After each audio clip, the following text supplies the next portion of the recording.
നമസ്കാരം എല്ലാവർക്കും gadgets on മലയാളത്തിലേക്ക് സ്വാഗതം. അപ്പോൾ ഇന്നത്തെ വീഡിയോയിൽ നമ്മൾ നോക്കാൻ പോകുന്നത് first impression of Vivo V15 Pro.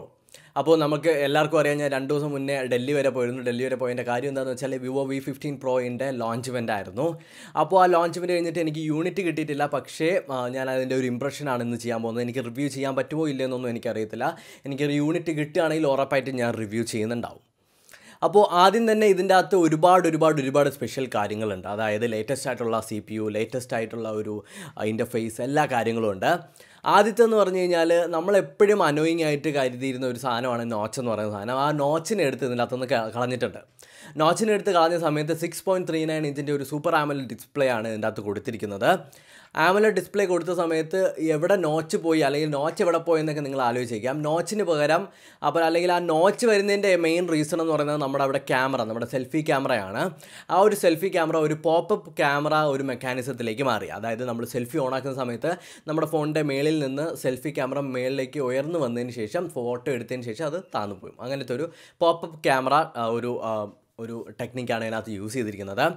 ഈ ഒരു ഫോണിൽ ഇതിൻ്റെ സെൽഫിയുടെ കാര്യം പറയുന്ന സമയത്ത് ഭയങ്കര സ്പെഷ്യാലിറ്റി ഉണ്ട്. അതായത് ലോകത്തിലെ ഏറ്റവും ആദ്യത്തെ 32 മെഗാ പിക്സൽ സെൽഫി ക്യാമറയാണ് ഈ ഒരു വിവോ V15 Pro എന്ന് പറയുന്ന സ്മാർട്ട് ഫോണിനകത്തുള്ളത്.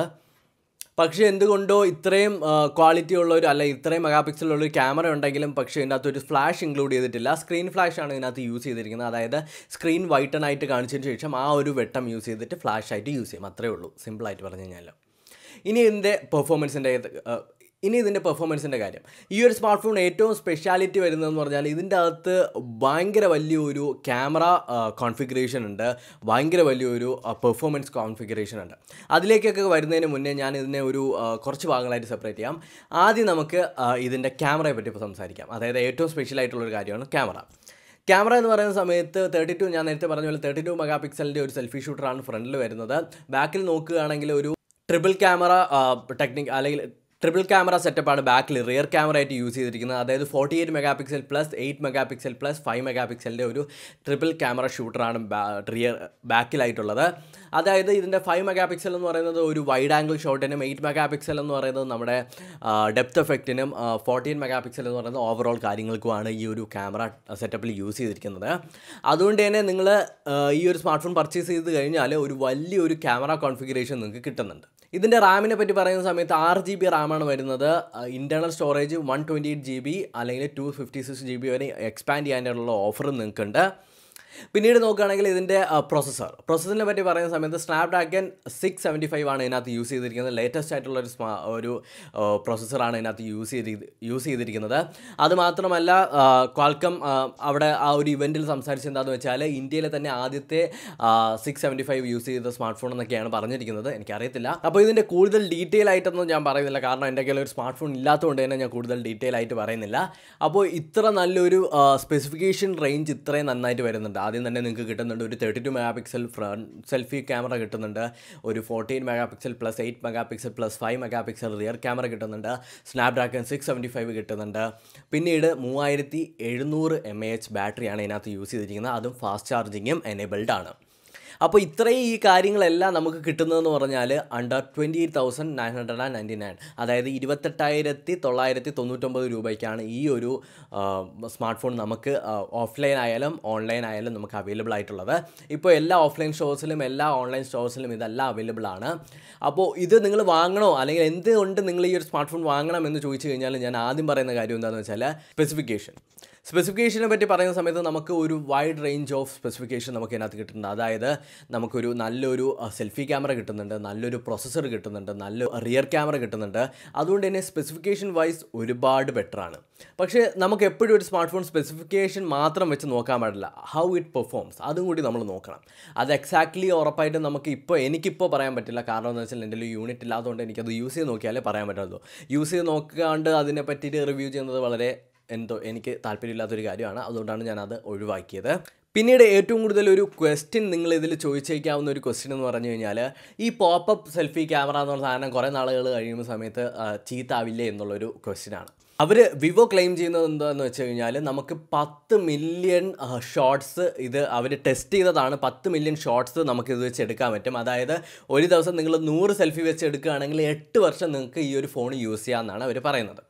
എപ്പോഴും നമുക്കത് ക്ലെയിം ചെയ്തതാണ്, വിവോ പറയുന്നതാണ്. പിന്നീട് ഇതിൻ്റെ ബെൻ ടെസ്റ്റും ഇതിൻ്റെ ഡ്രോപ്പ് ടെസ്റ്റും കാര്യങ്ങളെല്ലാം ചെയ്തിട്ടുള്ളതാണ്. അതുകൊണ്ട് തന്നെ ഒരുപാട് ടെസ്റ്റ് എല്ലാം പാസ്സായതായതുകൊണ്ട് തന്നെ നിങ്ങൾക്കിത് ഉറപ്പായിട്ടും വിശ്വസ്തയോടെ വാങ്ങാമെന്നാണ് അവർ പറയുന്നത്. പിന്നീടുള്ളൊരു കാര്യം പറഞ്ഞു കഴിഞ്ഞാൽ നമ്മുടെ വിവോ തന്നെ ആദ്യമായിട്ട് അവതരിപ്പിച്ച ഒരു കാര്യമാണ് ഇൻ ഡിസ്പ്ലേ ഫിംഗർ പ്രിൻറ്റ്.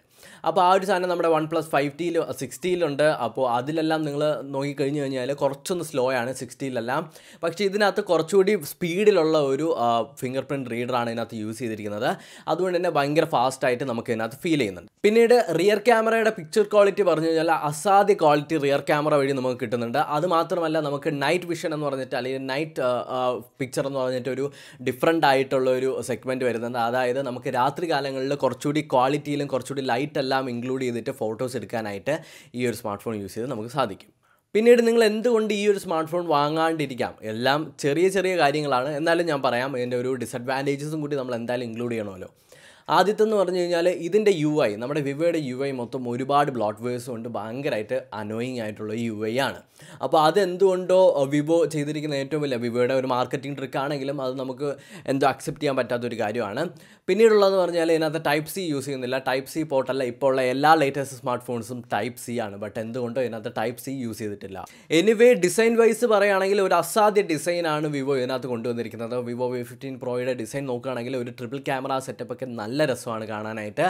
പിന്നെ ഫ്രണ്ട് സെൽഫി ക്യാമറ പോപ്പപ്പായി വരുന്നത് കാണാനും വളരെ നല്ല രസമാണ്.